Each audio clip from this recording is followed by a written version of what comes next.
Eh bien, écoutez, je vous propose d'enchaîner. Nous avons maintenant une présentation de Grégory Cid qui va nous présenter l'enseignement des sciences de l'ingénieur ou ceux qui s'y rattachent au niveau de l'international. Alors, l'international, c'est une question qui, moi, m'intéresse énormément puisque se développer à l'international, me semble-t-il, donne de la visibilité à notre système de formation. Et actuellement, les sciences de l'ingénieur sont énormément implantées dans les pays du Maghreb, Algérie, Maroc, Tunisie, pour des raisons historiques avec la France. Et puis, on l'avait annoncé il y a quelques années, à l'occasion d'un colloque de l'UPSI, nous avons aussi réussi à implanter les sciences de l'ingénieur dans le cycle préparatoire et le cycle ingénieur de la formation à Centrale Pékin. Donc, en Chine, les sciences de l'ingénieur sont également enseignées. Et vous pouvez voir peut-être de temps en temps des photos traînées avec des Chinois qui viennent se faire former chez nous pour voir notre état d'esprit, pour voir les formations que l'on dispense. Néanmoins, c'est pour ça que j'ai demandé à Grégory de nous faire un véritable panorama de l'enseignement à l'international des sciences de l'ingénieur. C'est ce qu'il a fait, c'est un travail remarquable. Je vous laisse l'écouter. Grégory. Merci Hervé. Bonjour à ceux que je n'ai pas vus. Donc effectivement, je vais tenter de vous présenter le travail que j'ai fait sur la comparaison à l'international des formations des sciences de l'ingénieur et des formations des ingénieurs, toujours à l'international, mais d'un point de vue sciences de l'ingénieur. Au final, je vais vous présenter les objectifs initiaux de cette étude. Pourquoi on a voulu essayer de faire cette étude. Les objectifs intermédiaires présentés aujourd'hui, qui sont les grandes lignes, puisque c'est un travail de mammouth, comme l'a dit M. Mertz, qui était la personne des arts et métiers Metz, quand je lui ai demandé de me faire une comparaison entre l'Allemagne et la France, puisque c'est son métier. En particulier la mise en œuvre du travail, comment j'ai fait, quelle méthodologie, quel questionnaire j'ai mis en place pour demander aux personnes compétentes comment ça se passait dans leur pays, puisque l'UPSI ne m'a pas payé des voyages un peu dans tous les pays pour aller voir comment ça se passait ailleurs. Et puis les premiers résultats de ce travail. J'ai choisi donc de vous illustrer, de vous présenter un exemple assez particulier qui m'a bien plu, qui est un enseignement de robotique à Austin, en lycée aux États-Unis, qui illustre bien les problèmes majeurs que j'ai eus pour faire une synthèse de ce travail, avant de conclure. L'objectif de l'étude, c'était de faire un bilan international de la formation de sciences de l'ingénieur dans les autres pays, si ça existe et comment ça existe, et puis un bilan des formations d'ingénieurs dans les autres pays d'un point de vue sciences de l'ingénieur. Plusieurs raisons. La première, Monsieur Laurent, il nous en parlait hier, les arts et métiers, par exemple, réfléchissent à des évolutions de formation. Et donc, on s'est demandé comment ils font les autres à l'international, dans les autres pays, pour faire cette formation d'ingénieur. On a aussi, comme vient de le rappeler Hervé, de nombreux pays, plusieurs pays, qui se tournent vers nous pour voir comment on fait cet enseignement. En Chine, avec Centrale Pékin, il y a aussi, j'en parlerai tout à l'heure, mais des summer schools organisés par des gens de l'UPSI en Chine pour présenter notre façon d'enseigner les sciences d'ingénieur. Il y a l'implantation de l'école des mines à Shanghai, il y a des travaux en Algérie pour le développement d'écoles de préparation aux sciences et des techniques, etc. Les autres raisons de ce choix d'études, pour moi, fut qu'on forme en France à peu près 35 000 ingénieurs par an, mais à l'échelle mondiale, c'est pas tant que ça. En particulier, on voit la courbe qui monte un petit peu fortement. C'est la Chine qui forme en ce moment entre 1 et 2 millions d'ingénieurs par an. Et puis le dernier point qui m'avait interpellé, c'est en 2011, il y a eu une initiative de l'UNESCO pour le développement des sciences d'ingénieurs à l'international dans tous les pays concernés. Et du coup, en particulier, je me suis demandé qu'est-ce qu'ils entendent par sciences d'ingénieurs et comment ça se passe ailleurs. Alors, il y aura deux grandes catégories de formation dans ce que je vais vous présenter. Il y a la catégorie qui ressemble un peu à ce qui se passe chez nous. Donc là, en ECPICA, c'est l'école centrale Pékin, où on voit quand même un lien fort avec notre formation à nous, avec quelque chose qui ressemble à de la classe prépa dans les premières années où les séances d'ingénieurs apparaissent et où les TP en particulier apparaissent. Et puis par la suite, une formation un peu type école d'ingénieur ou type bachelor, assez classique. Mais il y a aussi des formations très diverses. Donc au Canada, par exemple, où ce sont plutôt par intermédiaire d'universités qu'on devient ingénieur, où ils recrutent des élèves sur mathématiques, physique, chimie, biologie, et apparaissent, on voit en rouge en bas, le côté sciences de l'ingénieur que de manière morcelée avec une partie mécanique et une partie électricité, mais pas d'aspect transversal. Et en particulier, ce n'est pas un enseignant qui fait tout ça, comme nous le faisons nous. Et après, au sein des formations, on a des formations assez classiques avec effectivement des modules très séparés. Donc une nouvelle fois, pas de cours transversal fort de sciences de l'ingénieur comme nous l'entendons. Un petit bémol, depuis 2010, il y a quelques universités canadiennes qui se mettent à faire ce qu'ils appellent des sciences du génie, qui ressemblent un petit peu à nos sciences de l'ingénieur. Donc je vais vous présenter maintenant un petit peu la méthodologie, le questionnaire que j'ai mis en place, et puis les grandes lignes de formation d'ingénieur avec les structures. Alors, deux petites remarques. La première, j'ai pas eu le temps encore de vérifier de manière institutionnelle tous les chiffres, puisque j'ai demandé, je vais vous en parler tout à l'heure, à toutes les personnes de bonne volonté de m'aider. Beaucoup m'ont aidé en me donnant plus ou moins d'informations. Et le travail colossal qui s'en suivait, c'était de vérifier que ça tenait la route, parce que c'est pas si facile que ça. Et puis, je vais faire une synthèse par pays, mais au fond, plus qu'une synthèse par pays, c'est une présentation de ce qui se fait dans certaines universités ou dans certaines écoles du pays, puisque, à part en France, en prépa, où on a vraiment un programme national et où tout le monde fait la même chose, et ben, c'est pas le cas ailleurs. Donc j'ai contacté le plus de personnes possible. Donc vous avez vu quelques messages sur les listes de l'UPSTI, les amis, les collègues. J'ai consulté de nombreuses et contacté de nombreuses institutions.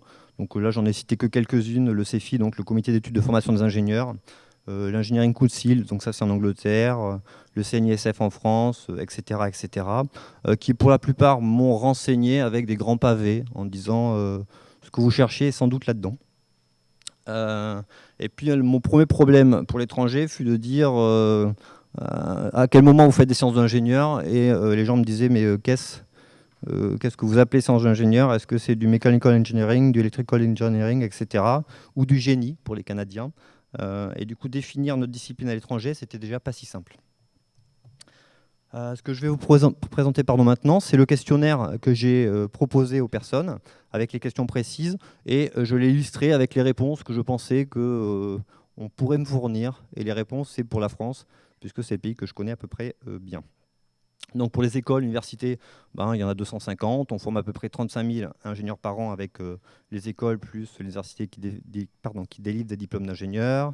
Il y a 40% d'élèves qui font une CPGE avant une école et 60% d'ingénieurs qui viennent soit d'université, soit d'écoles post-bac, soit d'autres formations. Les différents types de prépa, MP, PSI, PT, on voit déjà que pour nous, ça nous semble d'une clarté incroyable. Mais quand je présentais ça à l'étranger, ils disaient, mais du coup, c'est déjà pas clair, alors que nous, c'est national. Donc quand ça va être présenté à l'international, c'est-à-dire pays par pays, c'est-à-dire université par université, ils ont leur choix de modules, les enseignements, les validations, les choses comme ça. En fait, c'est extrêmement compliqué. Au niveau des filières, donc pré-bac, post-bac, j'espérais qu'on me donne les différents types de filières, les flux d'élèves, le nombre d'heures de cours, de TD, de TP, etc. Au niveau des objectifs, donc, parce que je voulais bien sûr avoir quelque chose d'un peu concis, au niveau des objectifs de chaque formation pour les disciplines et pour les différentes filières, j'espérais, donc là j'ai juste fait un copier-coller du BO, des textes officiels, j'espérais quelque chose comme ça, qui me dise au fond, voilà l'objectif de la formation pour telle et telle filière, voilà les compétences transmises pour telle et telle filière. Moi, une nouvelle fois, là, je fais un copier-coller des termes officiels. Et puis j'espérais que les gens me répondent à ces questions pour différentes universités et puis pour chacun des pays concernés. Je vais commencer par l'Allemagne, où au fond il y a deux types de formation d'ingénieurs.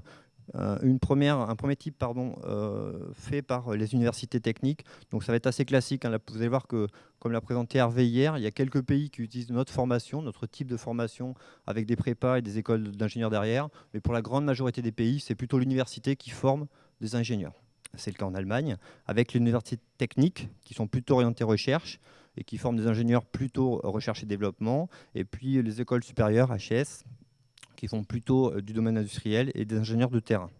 Comme la plupart des pays, depuis le processus de Bologne, on est dans le système de 358, LMD, et donc ce qui s'appelait le diplôme ingénieur, je n'ai jamais fait d'allemand, mais un truc qui ressemble à ça, est remplacé maintenant par un bachelor. Alors a priori en 6 semestres, mais une nouvelle fois la plupart des universités m'ont dit c'est entre 6 et 7 ou 6 et 8, ça dépend des élèves, de ce qu'ils choisissent comme module, et puis un master derrière avec 2 ans de plus, un peu comme l'université en France. À la question quand et comment s'opère la formation technique pour ces ingénieurs, comme il n'y a pas de prépa, mais un processus LMD, a priori, il n'y a pas d'enseignants de SI transversal comme on le vit nous. Par contre, dès le lycée, il y a de nombreux stages en entreprise où là, les élèves sont confrontés à des problèmes peut-être un peu plus transversaux que ce qu'ils étudient au cours de la scolarité. Et puis, ce n'est qu'après le bac qu'il y a un cursus qui pourrait s'apparenter un petit peu un cursus SI. Un petit bémol sur l'Allemagne, juste pour dire que leur enseignement de la physique semble être quand même beaucoup plus orienté SI, beaucoup plus orienté concret et transversal qu'il ne l'est en France. L'ordre de grandeur des flux d'élèves qui choisissent des sciences de l'ingénieur, en 2008, donc les chiffres, ça dépend vraiment des pays et des rapports que j'ai réussi à obtenir, c'était de l'ordre de 75 000 étudiants. Il y avait deux points qui me semblaient intéressants sur l'Allemagne, même s'ils sont un petit peu en annexe de mon travail. C'était d'observer l'évolution du nombre d'étudiants qui choisissent de faire de la construction mécanique en post-bac. Et on voit que donc là, on voit que c'est en constante augmentation. Donc ça, c'est un premier chiffre intéressant, c'est que là-bas, les gens demandent de plus en plus à faire de la construction mécanique. Ça, c'est un point positif. Et il y a un deuxième point qui m'a semblé assez intéressant, c'est qu'en post-bac toujours, il y a un étudiant sur 5 qui, toutes disciplines confondues, c'est pas que dans les domaines scientifiques, qui mettent prématurément fin à leur cursus. Et dans le cas de ceux qui ont choisi des enseignements ou une formation technique, pour 25%, c'est de l'incapacité à suivre les cours de SI ou les cours de technologie. Pour 20%, c'est un problème de budget. Et en fait, il n'y a que 7% des gens qui arrêtent suite à un échec. Donc en fait, si on compare ça à nos taux d'échec universitaires, je pense que ça va être sans doute du même ordre de grandeur. Par contre, si on compare ça avec nos formations d'ingénieurs, le taux d'échec, pour le coup, est bien moindre en France. Je vais maintenant passer à la Hongrie, donc je vais faire 8 ou 9 pays comme ça, avec donc 17 écoles ou universités, 13 000 élèves formés sur 42 000, pardon, ce qui est important, ça veut dire qu'il y a quand même un quart des gens formés en post-bac en Hongrie qui vont finir ingénieurs. Le concours d'entrée, c'est des maths physiques et plus une autre matière en fonction de la filière qui était choisie en pré-bac. Les seules données que j'ai réussi à avoir, c'est en post-bac, vers quelle spécialité s'orientaient les gens. Donc une nouvelle fois, il n'y a pas de sciences de l'ingénieur à proprement parler, mais il y a des gens qui font de l'électronique, de l'automatique, de la mécanique, de l'électricité, de la chimie, et avec 40% qui font de l'électronique, ce qui n'est pas négligeable. Les compétences transmises, a priori, idem que le système français fait la réponse. Il y avait un point qui m'a semblé intéressant pour la Hongrie, c'est une décision politique de 2011 qui dit qu'il serait bon de diminuer un peu les formations en sciences humaines et sociales pour renforcer un petit peu les formations techniques, ce qui, pour moi, fait écho à la proposition de l'UNESCO de développer les sciences de l'ingénieur. Pour le Brésil, donc a priori, il y a une école d'ingénieurs qui appartient à l'Université fédérale de Rio de Janeiro, qui forme 300 élèves, et puis tous les autres, donc 40 000 par an à peu près, sont formés à l'université. Et comme la plupart des pays, les réponses furent ça dépend de l'université. Chaque université met les modules de spécialité qu'elle entend, et du coup, il n'y a pas vraiment de sciences d'ingénieur, et c'est difficile de définir pour le Brésil, comme pour les autres pays, quelque chose de global. Cela dit, les élèves avant le bac font un peu de sciences d'ingénieur, mais je n'ai pas eu beaucoup d'informations sur qu'est-ce qu'ils entendent par sciences d'ingénieur. C'était plutôt des modules au sens large enseignés par plusieurs enseignants, vraisemblablement. Ils peuvent choisir une filière ingénierie générale ou une spécialité. Ce qui a été dit pour ce que j'ai eu comme retour qu'un majeur sur le Brésil, c'est peu d'activités pratiques, même à l'école polytechnique. C'est quand même beaucoup de théorie. Toute la pratique pour eux est faite non pas en TP, mais plutôt avec des stages et en parallèle des études. Et ces stages sont tutorés. Et pour eux, c'est le point fort du côté concret de la formation. Ce sont ces projets tutorés. Ils espèrent développer des capacités professionnelles par l'intermédiaire de ces formations techniques sur des systèmes polytechniques. Voilà. Et puis globalement, les points étudiés ressemblent aux nôtres. Peu de travaux pratiques en laboratoire, et puis au niveau des compétences transmises, peu de compétences associées à l'expérimentation, plus de compétences sur des bagages théoriques. La Tunisie fait partie des pays où il y a des formations qui ressemblent fortement aux nôtres, avec 27 écoles publiques et 4 privées, a priori, 4000 élèves formés, ingénieurs formés, dont 462 en équivalence avec un diplôme étranger.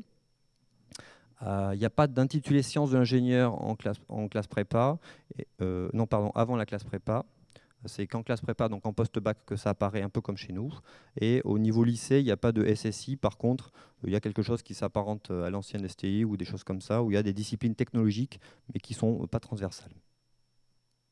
Au niveau des prépas, il y a quand même beaucoup de MP et de PC, puisque ça demande quand même moins d'investissement au niveau des laboratoires, et du coup, moins d'activités pratiques pour les élèves.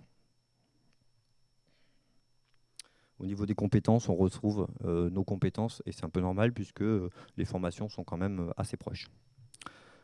J'ai pas les termes, j'ai pas le nombre d'élèves qui font MP ou PC ou technologie, mais globalement, on voit que à part la filière dite technologique, il y a quand même peu de sciences d'ingénieurs.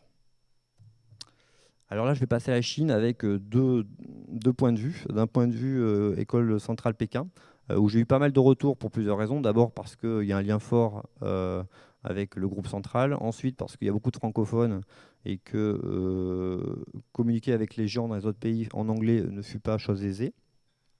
Et puis, il y a une deuxième partie, donc l'école centrale, et puis les autres universités chinoises. Donc il y en a à peu près 480 qui délivrent des diplômes d'ingénieurs. Au niveau de Centrale Pékin, donc je vais en reparler, il y a 100 ingénieurs formés par an sur les 2 millions. Alors entre 1 et 2 millions, je vais en reparler dans pas très longtemps par an au niveau de la Chine. Centrale Pékin se cale sur les formations ici avec la prépa un peu comme chez nous entre guillemets, avec de maths physique SI comme on l'entend, et puis par la suite à peu près comme une école d'ingénieurs. Pour les autres universités, c'est beaucoup moins de SI à proprement parler pour l'instant, même si elles sont intéressées, puisque donc en 2012, en août je crois, oui, en août 2012, il y a eu une première présentation de l'enseignement des SI qui a été fait en Chine et qui était destiné aux directeurs des universités chinoises. Il y a à nouveau cette présentation de projet qui va se faire en 2013, puisque les universités de Pékin en particulier semblaient particulièrement intéressées par notre façon d'apprendre les problèmes techniques et puis par l'enseignement avec les TP en particulier des sciences de l'ingénieur. Alors pour définir le nombre d'ingénieurs par an en Chine, donc globalement il y en a 1 million par an qui sont des bachelors, donc avec un équivalent un peu bac plus 3, qui font 2 heures de cours et 4 heures de TP. Et puis le million qui reste, entre guillemets, ce sont des masters ou des technical workers. À Centrale Pékin, les compétences qui sont développées, c'est des réalisations écrites qui permettent de communiquer, beaucoup de communication et de validation, et puis au niveau de la modélisation et d'optimisation, comme nous, d'utilisation d'outils, de modèles, de simulation, d'analyse et d'optimisation. Donc là, c'est que pour Centrale Pékin. J'ai pas encore eu le temps de faire un retour propre des compétences transmises dans les universités chinoises, même si elles délivrent 2 millions moins 300 diplômes d'ingénieurs. Je vais parler des USA, qui a priori délivrent à peu près 70 000 diplômes d'ingénieurs par an. Alors je dis diplôme, alors que dans beaucoup de pays, c'est pas tant le diplôme qui compte pour savoir si on est ingénieur, c'est le métier qu'on fait, c'est la fonction. Alors que pour nous, il y a un peu un lien entre les deux. Donc c'est un système universitaire avec un bachelor, puis un master. Ce qui est assez intéressant, c'est que ceux qui font un master sont reconnus comme ingénieurs avec 2 ans d'expérience quand ils trouvent un travail, et que ceux qui font une thèse sont reconnus comme ingénieurs avec plus de 2, donc plusieurs années d'expérience quand ils intègrent un métier. Les études par contre sont très coûteuses, alors j'en parle que pour les États-Unis alors qu'il n'y a pas que là, mais ça va être pour expliquer les différences fondamentales entre les diverses formations. Donc de l'ordre de 20 000 $ par an de frais de scolarité, et le caractère inégal de la formation, donc, qui est propre à chaque État et à chaque université, a poussé les gens à chercher des sponsors, des financements, et ce qui est assez propre à la culture américaine et pas très propre à notre culture pour le moment. En tout cas, pas aussi développée. Je vais maintenant parler du Canada. Ce qui est intéressant au Canada, j'ai trouvé, c'est qu'on n'obtient pas un diplôme d'ingénieur, on est accrédité à la fin de la formation, qui globalement est dans une université. C'est-à-dire qu'on a le droit de candidater à un métier d'ingénieur. On a un permis pour être ingénieur, et pour valider ce permis, il faut avoir un premier emploi au Canada, un premier emploi d'ingénieur. Donc ça, je trouvais ça l'idée assez originale. Il y a quelque chose sinon globalement, c'est un système universitaire qui se rapproche de celui des États-Unis. Il y a un rapport qui m'a semblé plutôt intéressant, qui a été demandé par le gouvernement canadien sur la formation des ingénieurs dans les universités.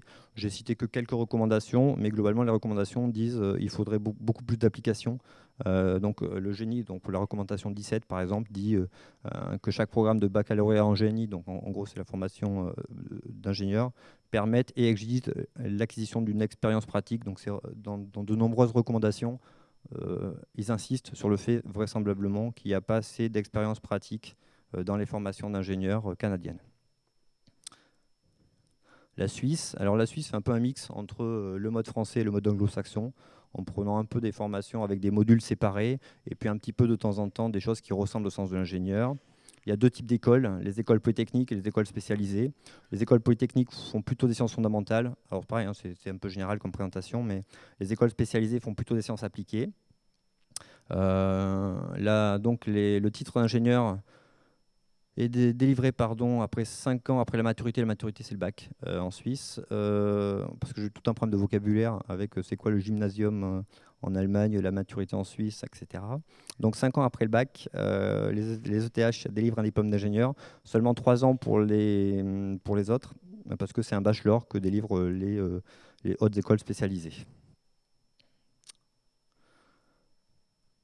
Je passe globalement, c'est simplement pour dire, une nouvelle fois, il n'y a pas de formation de sens de l'ingénieur comme on l'entend nous, avec un enseignant qui est multidisciplinaire, mais il y a de nombreuses spécialités très bien faites, mais pas faites par un seul enseignant.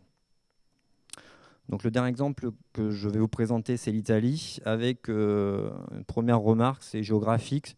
C'est-à-dire que dans le nord, il y a des écoles d'ingénieurs et dans le sud, il n'y a pas d'écoles d'ingénieurs. Ce sont des universités. Ça vient du fait de l'emplacement géographique des grandes industries, Fiat en particulier. Ils ont en moyenne 35 000 étudiants qui candidatent à une formation d'ingénieur et ils délivrent 14 000 diplômés. Donc une nouvelle fois, il y a quand même une perte assez significative d'étudiants. Il n'y a pas de formation de type SSI en pré-bac. Il y a juste, alors ça c'était assez... Ça présente la présentation suivante. La seule formation dite technique ou apparentée à sciences d'ingénieur dans les lycées classiques, c'est l'informatique, d'après les réponses de l'université de Catane. Il n'y a pas de formation globale en ingénierie, c'est plutôt du 3-5-8 comme université classique. La seule école qui envisage de mettre quelque chose qui s'apparente à notre formation, c'est l'école polytechnique de Turin. Mais ça fait j'ai eu plusieurs rapports où il y a marqué que c'est envisagé, mais pour l'instant, ça reste de l'envisageable. Et dans tous les cas, de toute façon, ce serait plusieurs professeurs qui feraient une matière qui s'appellerait de manière un peu générique SI. Il y a un point assez intéressant, assez significatif pour l'université de Catane, toujours, c'est que le cours de mécanique, par exemple, apparaît dans divers modules de formation de l'université, et c'est différents enseignants qui font chacun des cours, et les exigences et les examens sont différents. C'est-à-dire que même au sein de l'université, sur la mécanique, il n'y a pas d'accord, il n'y a pas de choses unifiées. Une petite information, alors je suis un peu déçu, j'aurais bien aimé avoir la courbe du haut en haut à droite donne l'évolution des inscriptions d'étudiants dans les formations. En Italie, les formations d'ingénieurs, on voit que ça chute par rapport à l'Allemagne où ça semblait être plutôt croissant. Alors il faut faire attention parce que ça finit en 98. J'ai pas réussi, malgré beaucoup d'efforts, à trouver la suite de cette courbe, mais je ne désespère pas d'arriver à voir s'ils ont réussi à relever cette pente ou non. Je vais maintenant vous parler de ce petit exemple, oh c'est magnifique, de ce petit exemple aux États-Unis. Donc c'est au lycée. Si vous voulez bien faire une pause. C'est pas très grave. Donc c'est au lycée, donc il y a 30 élèves par classe et il y a 6 classes. Donc globalement, c'est le lycée d'Austin, donc il y a à peu près 200 élèves. J'ai eu cet exemple parce que j'ai un élève cette année qui est avec moi en MPSI et qui, pour un TIPE, voulait faire un robot échelle 1. Et donc, à échelle humaine. Donc il m'a dit j'aimerais bien avoir un moteur, j'aimerais bien avoir un truc qui fait 300 kg. Donc je lui ai dit on n'a pas les moyens. Et il m'a dit mais pourtant au lycée je le faisais. Et voilà donc la vidéo de son concours. Donc c'est un concours de robotique comme on les connaît, hein, le concours sumo, des choses comme ça qu'on fait en première S. Sauf que là le robot il pèse 300 kg et puis il a taille humaine. Et puis à la fin ça finit pour avoir des points. Il faut que le robot puisse se soulever lui-même autour des barres, vous allez voir. Et il le fait. Et donc je me suis dit, c'est marrant parce que ça ressemble fortement à ce qu'on faisait dans mon ancien lycée en SSI, sauf que nous, on faisait du 20 par 20 par 20 en centimètres. Et déjà, c'était compliqué. Et je me suis dit, comment font-ils dans ce lycée pour enseigner la robotique avec des échelles 1 comme ça, c'est-à-dire avec des robots quand même d'une taille très importante. Alors, c'est pas en université, hein, c'est pas en école d'ingénieur. Donc, au niveau des moyens, la question, c'était comment faisait-il ? Sachant que l'enseignant de robotique que j'ai contacté a 5 heures par semaine avec sa classe. Ce qui était vraiment très intéressant aussi, c'est que sa classe n'est pas une classe de seconde, de première ou de terminale. c'est une classe mixte, c'est-à-dire que la première année où l'élève qui est dans le lycée veut faire de la robotique, qui soit en seconde ou en terminale, il est dans le module première année de robotique. Et donc du coup, dans sa classe, entre guillemets, il a des élèves qui vont de 15 à 18 ans. Et puis la deuxième année où les élèves veulent faire de la robotique, ils sont en module 2 de robotique. Et dès le lycée, en fait, je ne sais pas comment ils gèrent les emplois du temps, mais c'est en mode un petit peu à l'universitaire. Il a 5 heures, il ne fait pas une seule heure de cours, il fait que du projet. Et quand les élèves ont un problème, c'est-à-dire tout le temps, eh ben, il essaye de répondre à la question en direct. Et donc je me suis dit, c'est formidable, combien coûte ce robot? Donc il m'a dit, ben, j'en ai 4 à 80 000 euros. Donc je dis, c'est quand même incroyable, parce que 4 robots à 80 000 euros dans un lycée où il y a 800 élèves qui font de la SI maximum, comment fait-il? Et la réponse fut simple mais triste.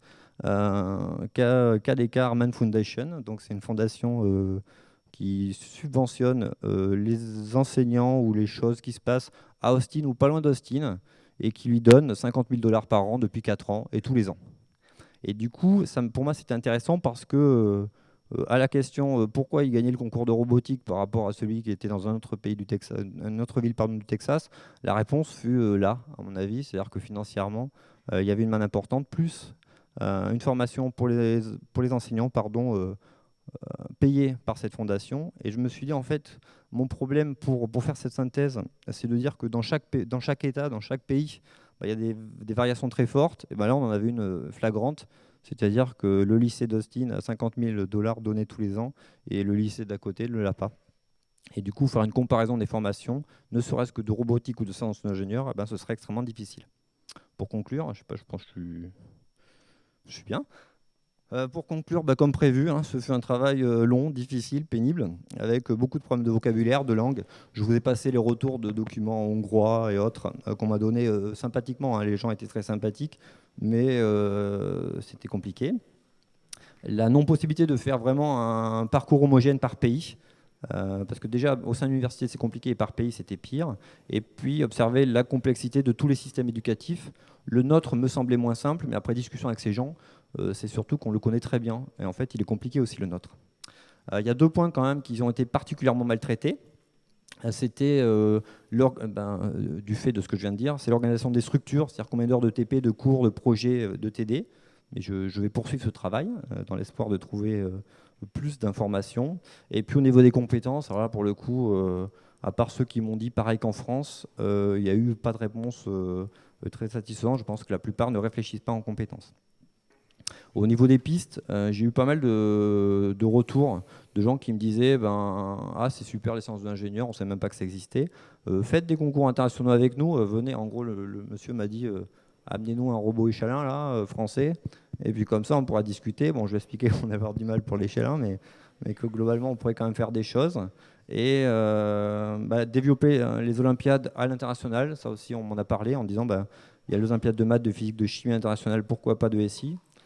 Et les premiers résultats encourageants dont a parlé Hervé hier avec les 3 filles françaises là, qui ont fait de très bons résultats internationaux, c'est une bonne piste. Pour conclure, quand même, pour essayer de dégager une synthèse, 2 grands modèles, à la française entre guillemets et à l'anglo-saxonne. Donc à la française avec pas mal de théories, une première approche transversale sciences de l'ingénieur qu'on connaît en prépa, puis une seconde approche plus avec des modules spécialisés, des projets, des stages. Et cette première couche transversale n'existe pas dans le domaine anglo-saxon, où on passe directement avec des modules, et c'est que lors de projets et de stages qu'on voit la transversalité des approches. Beaucoup d'expérimental aussi dans les manipulations, parce qu'on a la réputation en France d'avoir des formations d'ingénieurs très théoriques avec peu de manipulation, alors qu'au fond les élèves manipulent. Mais c'est aussi un problème de budget. Donc là j'ai juste ciblé 2 chiffres. MIT, donc 10 000 étudiants en tout et 2 000 ingénieurs par an formés. Et chacun paye 50 000 dollars. Donc déjà, ça fait rien que ça, un petit peu d'argent à investir.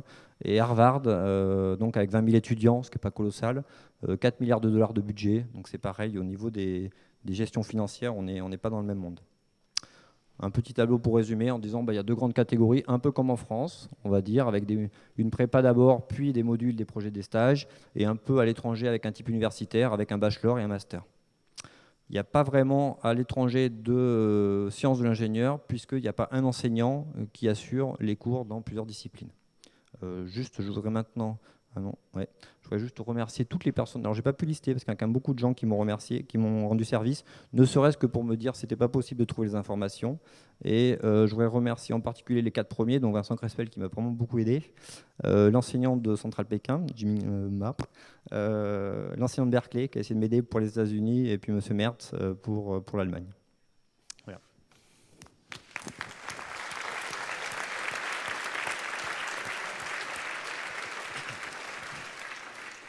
Merci Grégory. Moi je trouvais ça extrêmement intéressant et quand je t'écoutais, ça m'a véritablement fait penser à quelque chose. Il est vrai que quand vous allez à l'étranger et que vous essayez de leur expliquer notre structure de formation, c'est extrêmement difficile à faire comprendre ce que l'on fait et à faire comprendre comment ici en France on est structuré. C'est extrêmement difficile. Et la deuxième remarque, c'est que néanmoins, lorsqu'on arrive à leur faire comprendre notre structure de formation, ils sont absolument intéressés par ce que l'on fait, ils sont absolument intéressés par la manière dont nous formons nos futurs ingénieurs. Et finalement, le système des classes préparatoires et des grandes écoles, qui en France est souvent décrié, eh bien, il est absolument apprécié et plébiscité à l'international. Ça, c'est 2 messages forts à faire passer, me semble-t-il. Y a-t-il des questions sur cette présentation ? Voilà, je vais me déplacer. Denis ?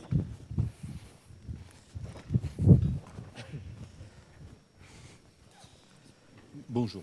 Je voudrais donner un petit complément. C'est bon. Un petit complément sur les États-Unis. Alors, tout d'abord, au niveau des classes préparatoires, il faut savoir que les universités américaines se sont inspirées des systèmes français au XIXe siècle, et notamment, c'est curieux à dire, mais du lycée Chaptal, qui a inspiré beaucoup les grandes écoles américaines. Et les universités américaines qui sont au départ sur notre modèle. Bon, un autre point, la notion d'ingénieur est assez différente. Il faut remarquer aussi qu'aux États-Unis, les ingénieurs font partie de corps d'ingénieurs et pour lesquels il y a un aspect moral très important. Dans les formations, il y a un grand cours d'éthique. Quelle est l'éthique de l'ingénieur? Quelle est sa responsabilité sociale? Bon, ce qu'on voit beaucoup moins en France. Bon.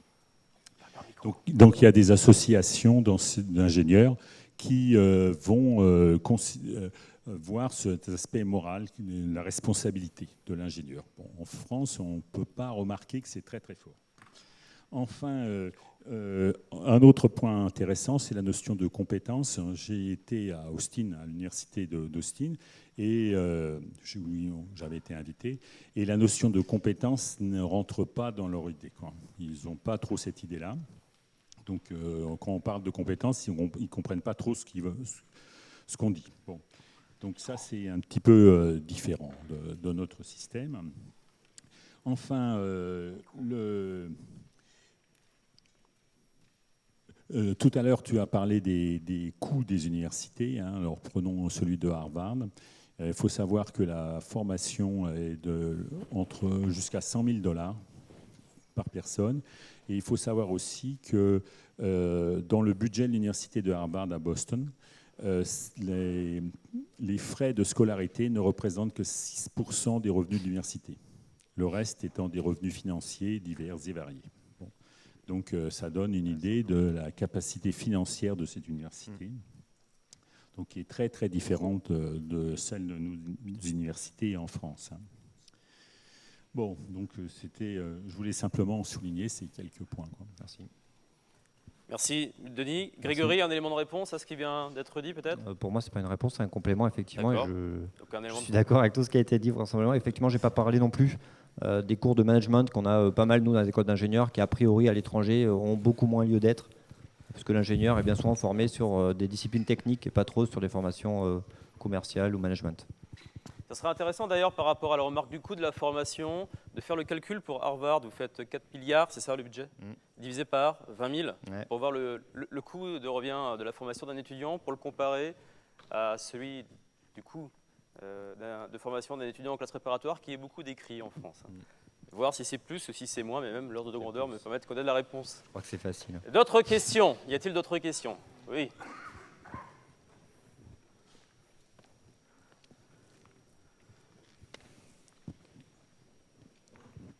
Bonjour. Par rapport à l'anglais, dans quel pays l'enseignement est donné en anglais?